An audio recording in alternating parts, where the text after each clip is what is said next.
Hello everyone, welcome to chapter 246 on my RLDR Custom Creations YouTube channel. It is the weekend edition, and it can also be called the Behind Bars edition. So if you want to see what I'm up to in this chapter, all you need to do is stay tuned.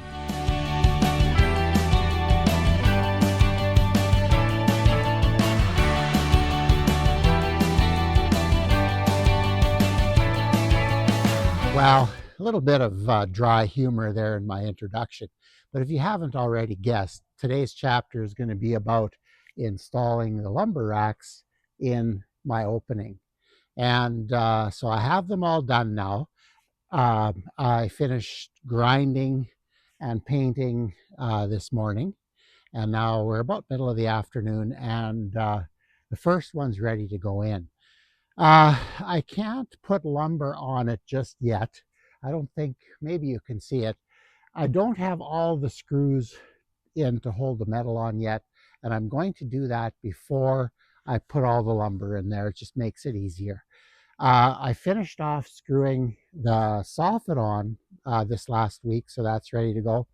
And then I had to order more screws from my local lumber yard, and they are now in. I picked them up the other day, so that's going to happen. But I'm going to put these in, and basically 32 inches from that corner, I don't know if you can see it, there's a black mark on the one rib of the steel siding going down. That's where the first one's going to go, and I'm going to take three 5-inch lag bolts and lag them onto the stud in the framing.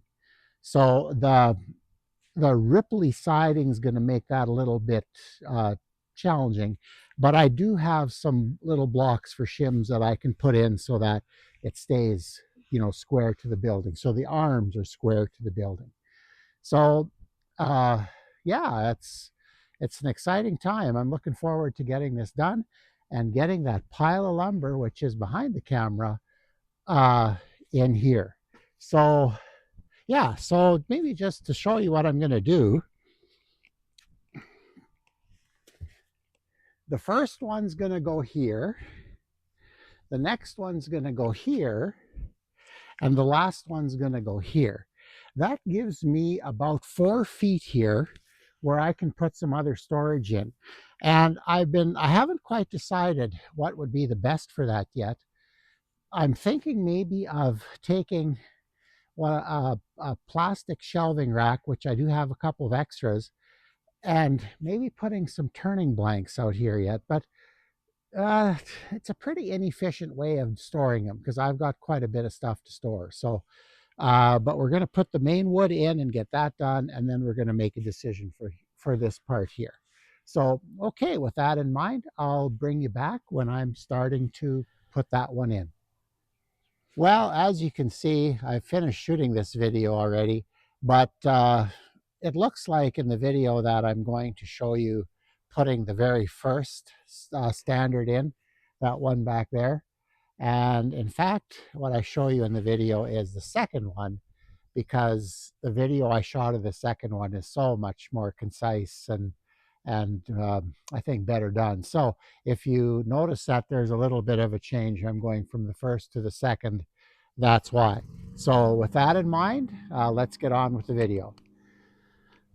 Okay, well, I did a little bit of work off camera, and I found where my first bolt goes in, and I think I rounded up the remaining tools that I needed. And we're going to put this bolt in first, and then we're going to level it and screw it to the wall. All right, where's my drill? There it is. And I already pre-marked this, so. And yes, that's into the stud. Okay, and that's what happens when you have the wrong bit in the drill. So anyway, here we go.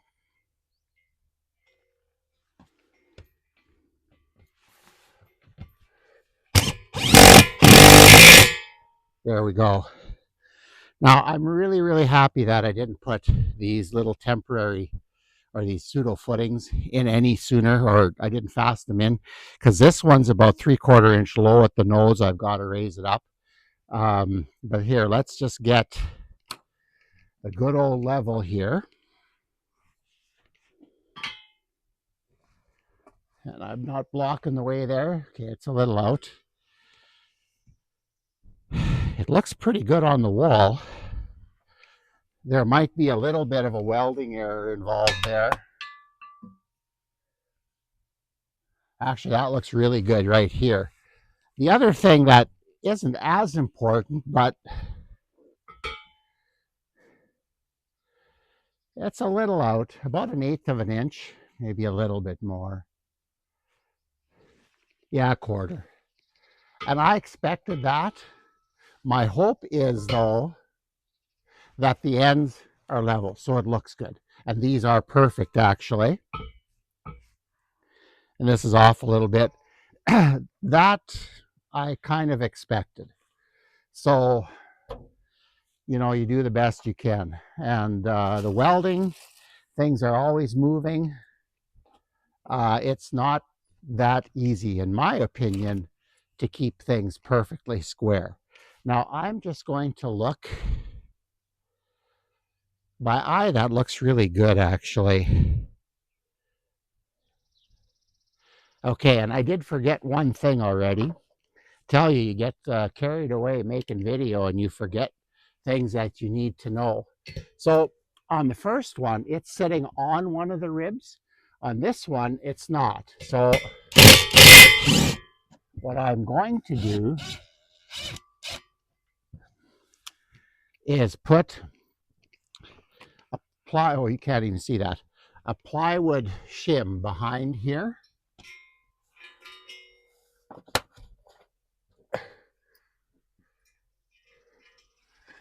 And that'll bring it out to the same depth. Oops, it's going to be a little bit harder than I thought. Come on. Come on. There we go. There we go. Okay. There. There. Now it should be the same. You get shooting video and you forget these things, man. There we go. That should help. Okay, but now, oh, we have to we have to finish doing all of them before I make a comment on this. I'm going to, you kind of have to get things started. This tin is a lot harder to puncture through than I thought it would be. But I'm just going to double check the level again now that I've changed things. Yeah, it looks good by the level. And how does it look by eye? Yeah, it looks good. Okay, let's get this going here. Okay, the bottom one seems to be about the right place here. I'm just going to give it a good, oops, helps if you hit the bolt. There we go. Okay, now we're going to drag this thing ahead a little bit.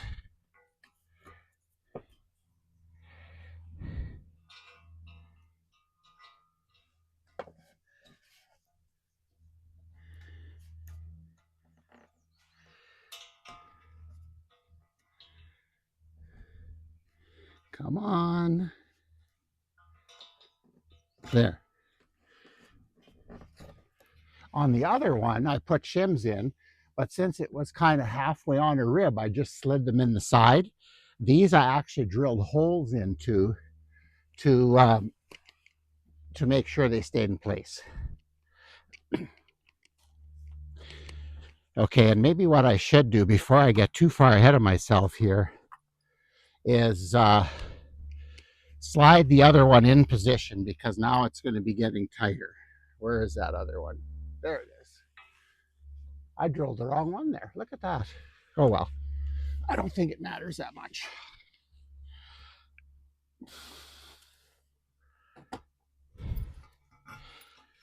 Okay, we'll get that done. Okay, let's get the bottom screwed in. These are biting really nicely. I think at one point in the video I'd mentioned that I was using 1/4x5 lags, which in reality they're 1/4x4. So clear up any confusion there. Now I'm going to take that out so it goes where it wants to.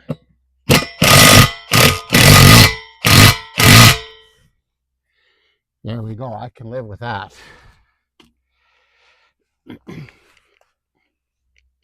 Okay, now we're going to put that one in. Not a whole lot to this, really. I just, I didn't buy enough fasteners, which is a little bit of a problem, but we'll get it in. We're in Saskatoon again tomorrow anyway, so. And this is something I could buy locally if I chose to. Okay, that is a little tight in there like I expected.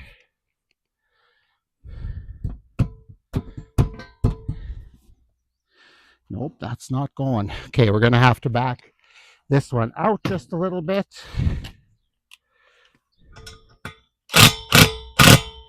There we go. I could feel that move.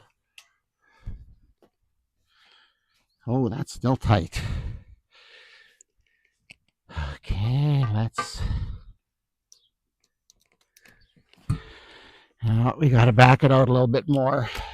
Oh, well.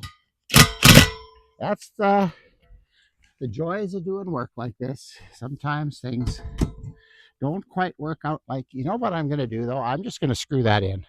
It'll go through there. I won't have to hit the hole.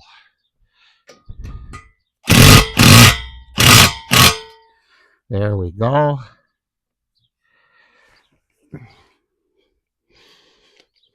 Okay.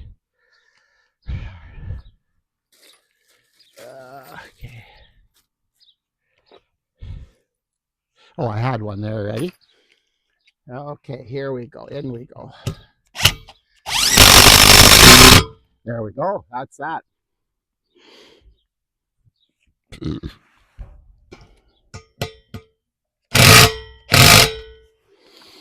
Okay, well, it's fastened. It's on. The problem here now is that this footing piece, yeah, I got to raise that up a bit.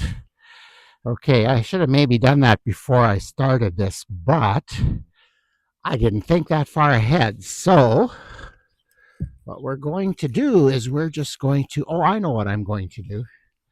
I'll do that after I screw it on. That'll make it where I need it, and I'll just pack stuff underneath. That'll work. Okay, let's do some testing here to see how I've done so far, now that it's in the way it's going to be in. The main advantage to this system here with the foot on the bottom is that the screws on the wall really aren't taking a lot of the weight. It's getting transferred down to the footing here, which makes this far superior system than my failure attempt that I did last summer. But anyway, let's just take a look and see where we're at.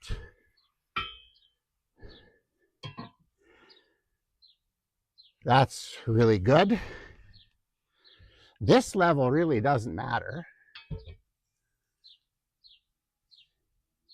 And they're a wee little bit up. I'd say possibly a 1/16 or a tad more. Okay, let's see what this looks like. Oh, I'm happy with that. I think that looks just fine. Okay, that's in welding inconsistency. I get that. And the same there. But it's not enough to make a difference. And okay, so now let's see how we did for square. This is going to be a little harder to do now because I don't have it attached on the bottom. But it is pretty much perfect. It's about 1/8 of an inch here that it's out of square, so I need to pull it over a little bit. Okay, I'm going to do that and screw it on the same time, and hopefully it'll all hold enough that it can that can happen. Okay, and I didn't buy enough 3-inch screws.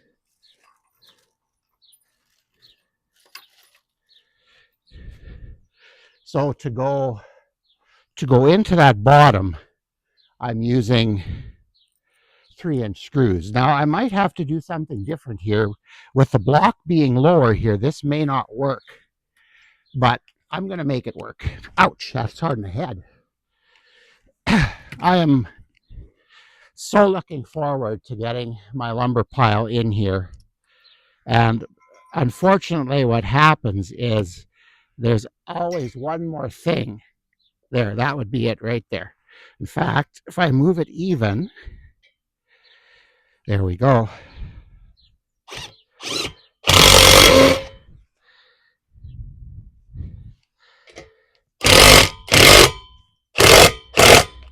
There we go. That's lifting right out perfectly.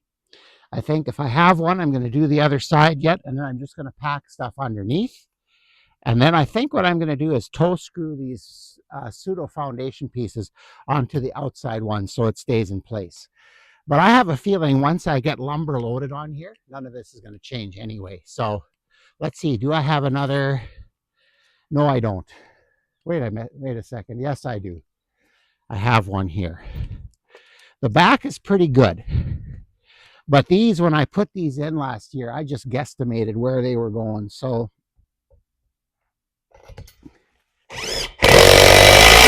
there we go.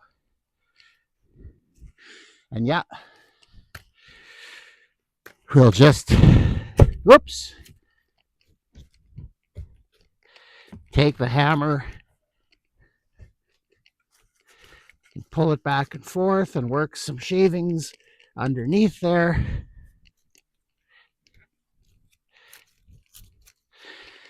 Okay, that should be pretty good. Let's try the level one more time. Or the square.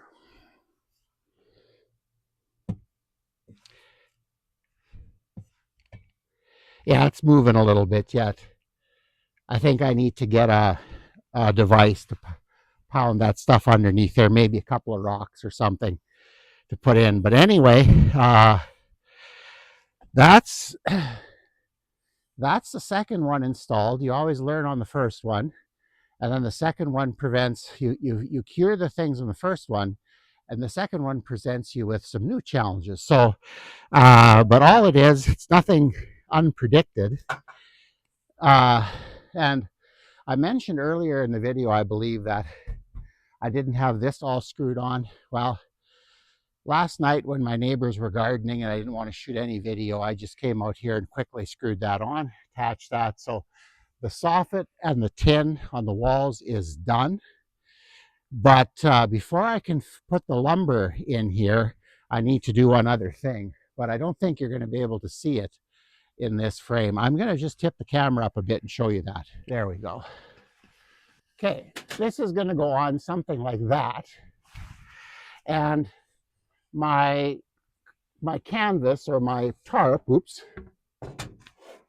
is going to get fastened on in behind here, and then it'll roll up, and then when it's down, it attaches to the Velcro on the sides here. So that's another thing that I have to do before I can put lumber in here. But overall,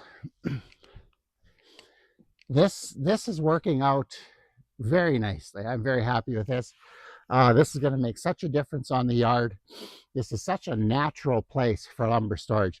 Plus, with it not being able to be a permanent building, that opened up all kinds of design opportunities for me with a tarp front and an opening side so that I can dry things.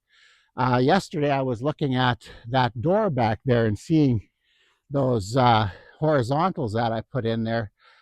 Man, I thought if I put a little ledge on there, I could put between centers blanks on there for my lathe, and then I wouldn't have to have them in my shop all the time. So And this one I thought, well, if I'm going to do between centers on that one, maybe I'll do bowl stuff on this one. But uh, yeah, there's all kinds of opportunities that I would not have had I not run into that restriction. So sometimes things that look like a problem can be a real cool thing in the end.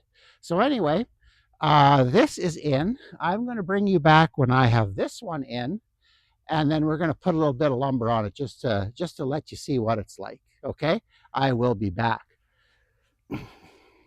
Well, there it is. It's all done. It's all bolted on the way it should be.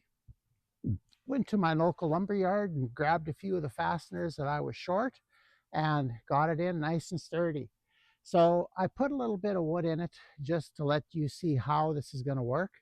So I basically have two types of wood I want to store in here. One is my rough pine that I buy locally here just down the highway. And the other is my birch for turning. Now, this is also my skateboard and longboard birch, so it's 10-inch wide pieces. And my birch supplier did an awesome job of finding some really, really nice stuff for me. In fact, some of it's way too nice to be cut up for veneer and used in a skateboard, but that's the curse we're dealt with. Very, very good lumber. So anyway, I can get 5 boards in this distance here. And so I'm going to take these 2 racks. I think this could change a bit. I'm going to keep these 2 for pine, and my big birch is going to go in here. So I can get 3 of my 12 quarter by 8 by 10 foot pieces or 10-inch pieces in that bottom row. And you can see it just barely, but underneath, that's where my logs go.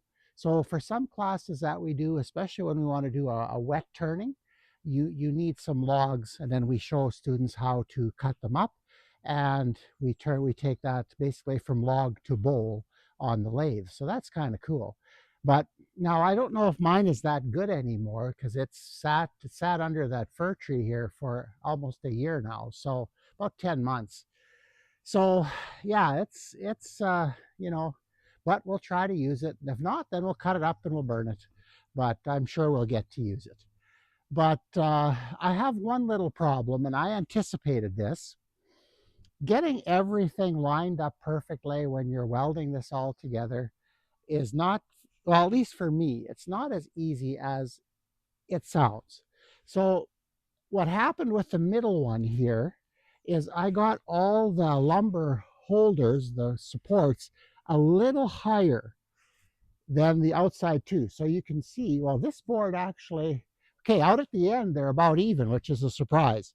But see this one here, I could safely put a 3/4 inch board under there. And maybe what I'll do with that is just take one of the stickers, put it under there, and I'll put it on with electrical tape.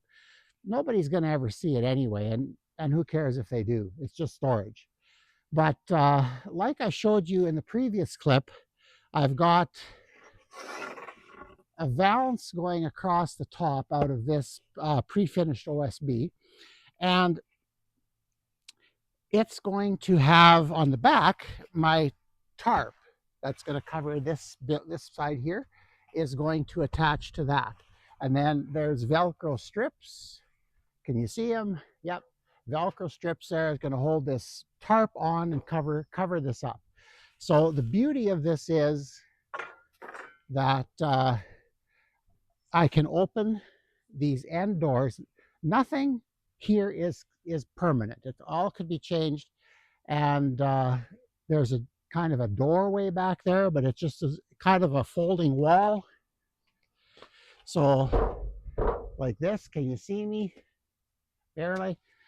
Okay, so I'm hoping maybe to put some storage on there yet. And I need to figure out what I'm going to do. I've got about 2.5 feet here that I can use.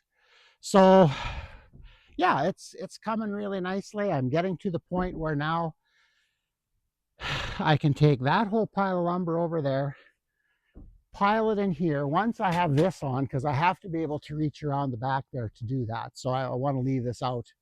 And once I get that all done, then I will be able to take that pile of lumber and get it in here, and then I'll be able to start working on putting fabric and chips and an edge on the back of my yard here to cover up where our tower poplars were and kind of close the book on that chapter of this yard. So anyway, that's all I've got for you today. This went very well. If you didn't have a welder or a plasma like I used in this video, you could build this out of wood. I didn't want to, because with 2x4 I'd lost more space. Plus, if I'd have done this with wood, I would have had to reinforce it more. Whereas with welding, I can get away with a little triangle reinforcement, and that works great. So, but if you wanted to do something like this, it is possible out of wood without expensive tools. I'm just very, very fortunate that I was in the school when they decided to get rid of their equipment. And it was interesting because I had bought most of that. In fact, I'd bought all of that equipment for the school. So I was the one who bought it new and paid for it with school money, and then took it there. And then I gave them a little bit of money and they let me take it back to my place, which worked out perfectly. Yeah. Storage is always a problem. Maybe a lot of you don't store quite as much material as I am, but when you teach kids and you have other things going on, it's always nice to have a supply of lumber. So this is my student lumber. In there is a whole whack of other stuff. One day we'll go in there and I'll show you what I have plans for some of that lumber. So anyway, with that in mind, that brings this video to an end. This is fun to do. I really like welding, and I learned so much about my helmet and what I need to do to see properly. I think I've kind of got that figured out now. And actually, I was a little bit too light. I found that when I went up to about a number 7, it toned the flash down enough that I could see better again. So yeah, with old eyes, it's a challenge. So, but don't give up. You get older, don't give up. Get in there, do stuff, turn, build, create, do whatever you want to do. It's a lot of fun. It keeps me busy and I enjoy that. So anyway, with that, like I said before, please remember to like, share, and subscribe. And I've got a busy week next week. I'm not sure how things are going to go. This is even a little later for my weekend edition than I usually like to do. And we've got starting to get busy with my wife's medical stuff next week. So we will see you when we see you, but probably the middle of next week. Take care.